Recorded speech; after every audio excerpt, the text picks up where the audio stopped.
Jesus, ele começa falando nesse capítulo 7, do juízo temerário é proibido. Fazer juízo de valor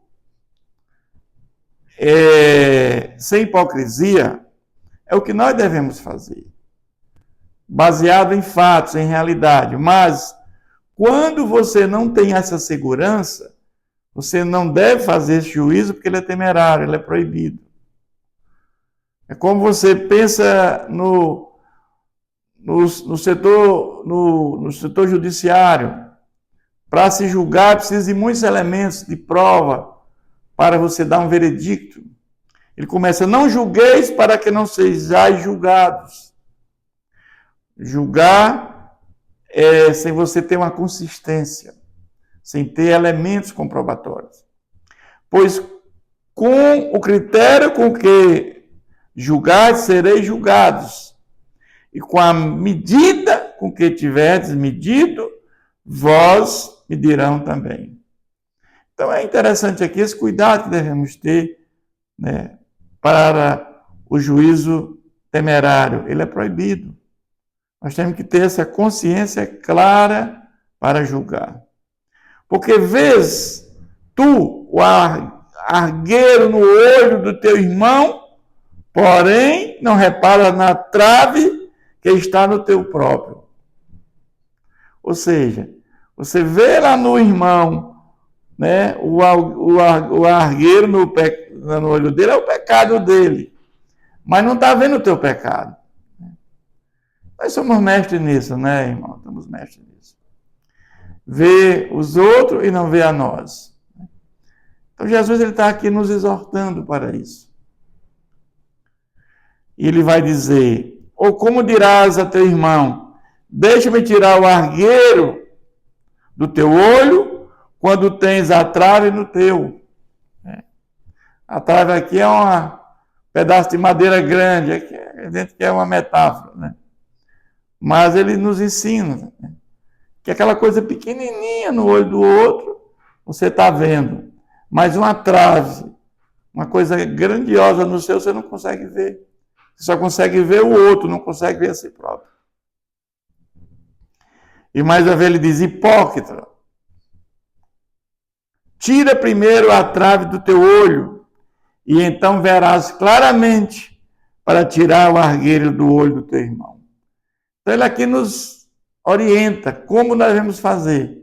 Primeiro é olhar para dentro de nós, fazer uma introspecção interna do nosso ser, do nosso eu.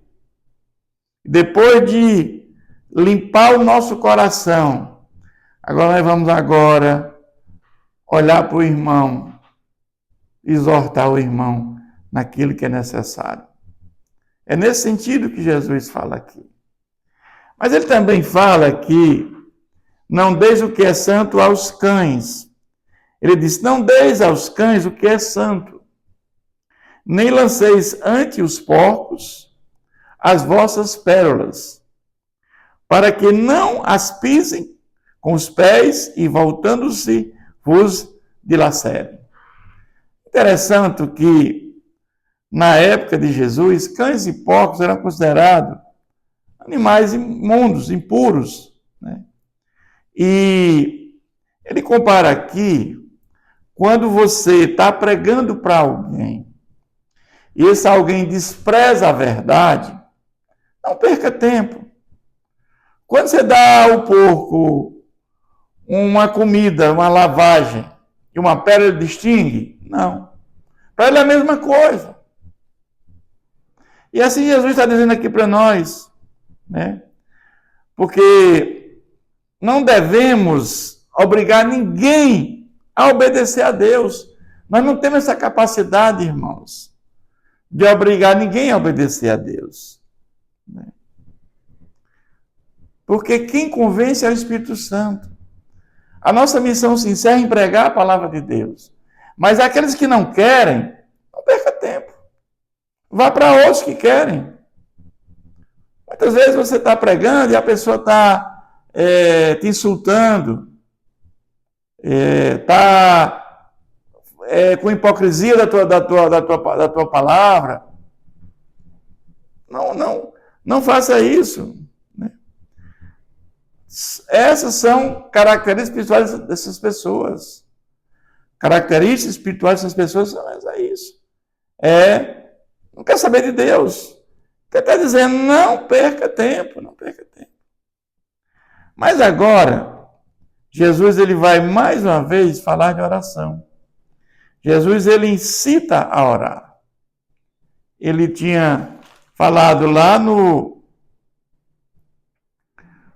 capítulo 6, a questão da esmola, de orar, de jejuar. E ele volta agora no capítulo 7 a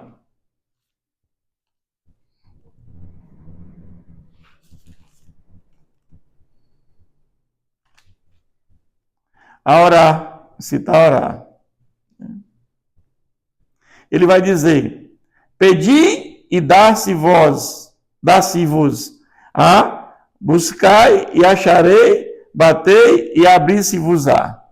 Pois todo o que pede recebe, o que busca encontra, e a quem bate, abrir-se-lhe-á. É preciso pedir. A palavra de Deus diz que nós não sabemos orar como convém. Ou seja, nós pedimos e pedimos mal. Mas precisamos pedir ao nosso Deus. Mesmo Ele sabendo a nossa necessidade, antes mesmo que venhamos a saber, Ele diz que nós precisamos pedir. O qual dentre vós, ele vai agora fazer um exemplo interessante, o qual dentre vós é homem que, se porventura o filho pedir o pão, lhe dará uma pedra? Nossos filhos, se pedir um pão, nós vamos dar o que a ele? Vamos dar comida para nosso filho com o maior prazer. Vamos fazer aquilo que agrada os nossos filhos, dentro dos limites, das regras que nós temos que, como pai, estabelecer. Ou, se lhe pedir um peixe, lhe dará uma cobra. Que filho vai nos pedir um peixe? Comida, vamos dar uma serpente para esse filho? Jamais. Ele vai dizer agora, se vós, que sois maus, nós que somos pecadores, que somos maus, sabeis dar boa dádiva aos vossos filhos, se nós que temos essa natureza humana pecaminosa, do pecado herdado lá no Éden, nós temos essa preocupação de dar o melhor para nossos filhos, quanto mais o nosso Pai que está no céu, que dará boas coisas aos que lhe pedirem. Nós sabemos que na nossa conversão, quando nós recebemos o Espírito de Deus, somos regenerados naquele momento, pela palavra e pelo Espírito Santo. E nós nos tornamos, depois de justificados por Deus Pai, nós tornamos filhos de Deus por adoção. Nós formamos agora, tornamos parte da família de Deus. E aí, como filhos de Deus por adoção, Deus quer o melhor para os seus filhos, com certeza. Assim como nós, sendo maus, pecadores, queremos o melhor para os nossos filhos, imagina Deus para conosco. Porque nós, regenerados, transformados pelo Espírito Santo, nos tornamos filhos de Deus por adoção. E ele vai dizer, tudo quanto, pois, quereis que os homens vos façam, assim fazei-o também a eles, porque esta é a lei e os profetas. E aqui cumpre-se basicamente toda a Bíblia, a lei e os profetas. Aquilo que nós devemos fazer aos outros, aquilo que nós queremos que eles façam conosco. É mais ou menos isso que ele está dizendo aqui. Mas aqui Jesus ele continua nesse sermão falando de duas estradas. Uma estrada estreita e uma estrada larga. A estrada estreita leva para o reino de Deus. E a estrada larga leva para o inferno. Jesus está sendo muito claro aqui que existem duas estradas.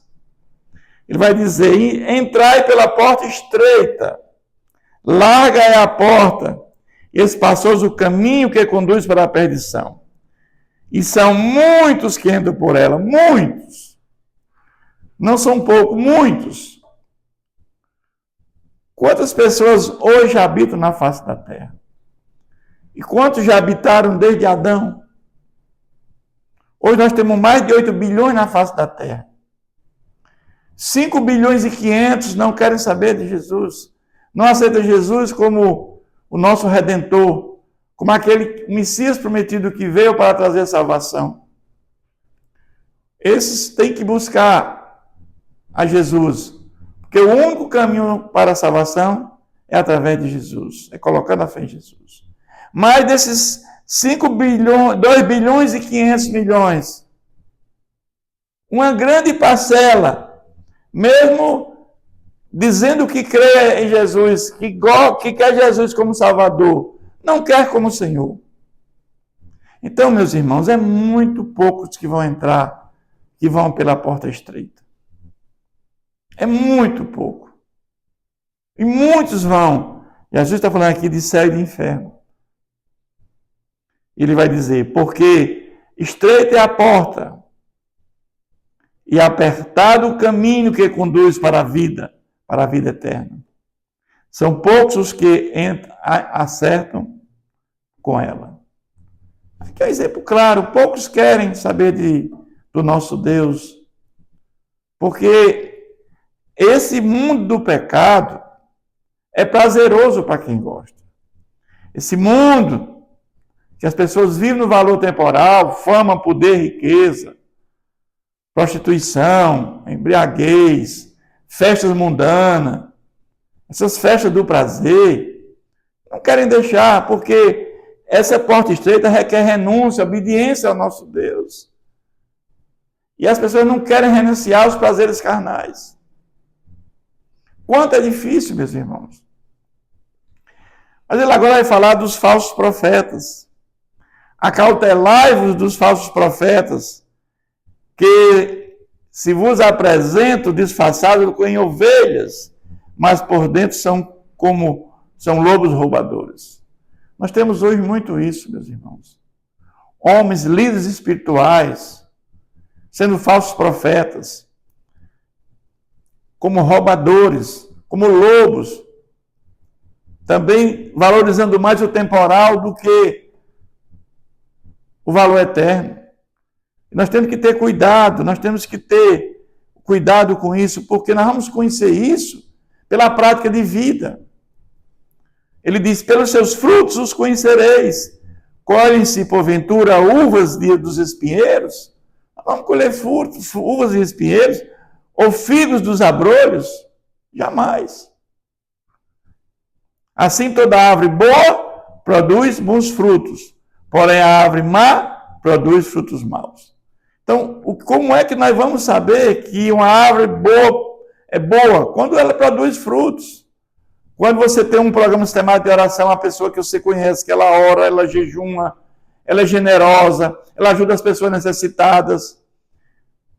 Mas quando você vê uma pessoa praticando totalmente o contrário da palavra de Deus, na mentira, na inveja, na intriga, não é generosa, não quer saber das pessoas necessitadas, não tem prazer nenhum na palavra de Deus, se afaste dela, meu irmão. Ela não quer. É como o próprio não dê penas aos porcos. Eu sei que Jesus veio para os doentes, não foi para os sãos. Mas quando a pessoa não quer, nós não temos poder de convencer. Quem convence é o Espírito Santo. E quando a pessoa não quer nem ouvir, não insista. Assim, pois, pelos seus frutos, os conhecereis.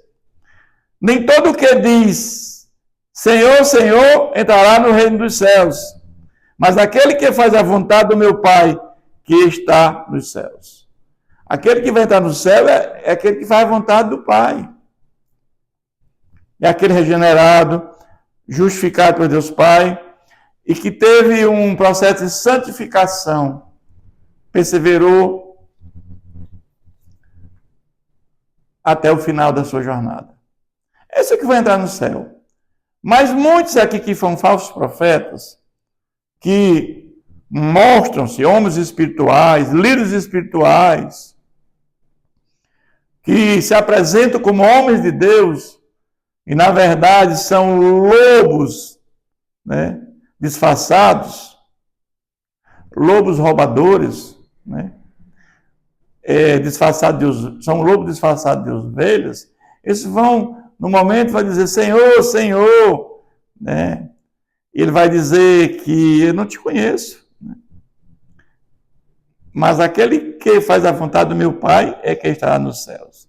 Muitos naquele dia hão de dizer: Senhor, Senhor, porventura não temos nós profetizados em teu nome? E em teu nome nos expelimos demônios, em teu nome nos fizemos muitos milagres? Milagre aqui não quer dizer que essa pessoa ela tinha uma comunhão com Deus. Então lhes direi explicitamente: nunca vos conheci, apartai-vos de mim, os que praticai a iniquidade. Que palavra maravilhosa, meus irmãos. O cuidado que nós temos que ter na nossa caminhada cristã. Isso é um sermão abençoado. Isso aqui resume toda a história da nossa caminhada. Capítulos 5, 6 e 7 de Mateus. É um capítulo para ser estudado, reestudado, que aqui diz tudo sobre a nossa vida. Mas ele vai, antes de terminar esse capítulo, falar dos dois fundamentos. Todo aquele, pois, que ouve essas minhas palavras e as pratica, será comparado a um homem prudente que edificou a sua casa sobre a rocha. Muitos escutam a palavra de Deus, só escutam, mas não põem em prática. A sua prática de vida não tem nada a ver com essa palavra. Apenas escutam. E aqui são dois fundamentos. Jesus está dizendo que você vai construir uma casa na rocha ou na areia. Ele vai dizer: todo aquele, pois, que ouve as minhas palavras e a pratica, será comparado a um homem prudente que edificou a sua casa sobre a rocha, firme. E a chuva caiu, transbordaram os rios, sopraram os ventos e deram com ímpeto contra aquela casa, que não caiu, porque foram edificados sobre a rocha. E essa rocha é quem? É Jesus, é o nosso Deus. Casa edificada sobre a rocha não cai, meus irmãos. Passa por momentos difíceis, tribulações, provações, ela não cai. Essa casa permanece firme, porque ela foi edificada sobre a rocha. E o fundamento é Jesus Cristo. E todo aquele que ouve essas minhas palavras e não as pratica, será comparado a um homem insensato, que edificou a sua casa sobre a areia. E caiu a chuva, transbordaram os rios, sopraram os ventos e deram com ímpeto contra aquela casa, e ela desabou, sendo grande a sua ruína. Aqueles que ouviram a palavra de Deus, e essa palavra não fez sentido para a sua vida. Nós sabemos que a palavra de Deus, ela tem força, ela tem poder. Ela ilumina a nossa mente. E ela ilumina a mente para que o Espírito Santo venha fazer a obra regeneradora.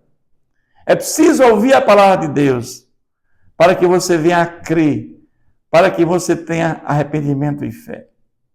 Um morto espiritual não pode se arrepender e ter fé. Somente depois de regenerados é que nós temos a capacidade de nos arrependermos e colocar a fé em Jesus Cristo.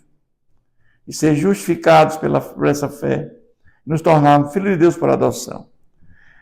Então é uma prática de vida que nos vai dizer, né, a nossa relação com Deus. Aquilo que nós fazemos no nosso dia a dia. E ele termina esse sermão dizendo, né, esse capítulo 7, ele vai terminar esse sermão maravilhoso, onde ele vai dizer como é a nossa felicidade aqui na nossa vida. E aqui, Mateus 5, 6 e 7, que são 111 versículos que nós temos, são verdadeira joia para a nossa vida, para a nossa caminhada cristã. E Jesus acaba esse sermão dizendo: quando Jesus acabou de proferir essas palavras, estavam as multidões maravilhadas da sua doutrina. A maravilha do que Jesus pregou lá no monte. Porque eles as ensinava como quem tem autoridade e não como os escribas. Jesus tinha autoridade para ensinar tudo isso aqui. Diferente daqueles escribas, dos fariseus, que só tinha casca, não tinha conteúdo. O sermão de Jesus tem profundidade. Esse sermão, ele nos ensina a viver uma vida digna de obediência à palavra de Deus. Que Deus continue nos abençoando.